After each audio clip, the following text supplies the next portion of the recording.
In today's video, I'm going to show you how to change the parental controls pin in Epic Games quickly and easily. This is really helpful if you need to update an old pin, secure your child's account again, or simply change access settings for better control. I'll walk you through the exact steps from start to finish, so even if you've never done this before, you'll be able to follow along. If this video helps, make sure to hit that like button and subscribe for more simple tech tutorials just like this. Alright, let's jump right in. First, open your web browser and go to epicgames.com. Once the page loads, sign into the child's Epic Games account that has parental controls enabled. It's important that you log in to the correct account because the pin change has to be done from the account settings tied to that profile.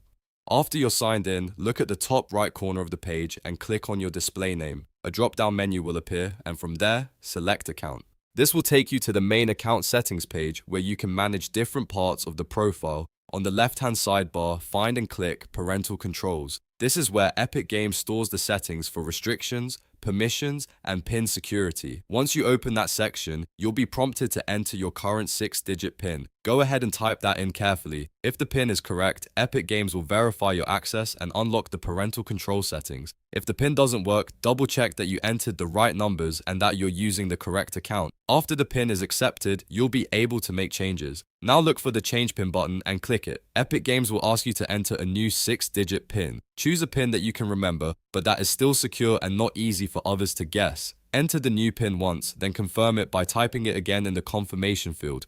This step is important because it makes sure you don't accidentally save the wrong number. After that, save the change and let the system update your parental control settings. In just a few moments, your new pin will be active. From now on, you'll need to use this updated pin anytime you want to adjust parental control settings in Epic Games. That's really all there is to it. You've now successfully changed the parental controls pin in Epic Games. If this tutorial helped, please give it a like, subscribe to the channel, and turn on notifications so you don't miss the next helpful guide. Thanks for watching, and I'll see you in the next one.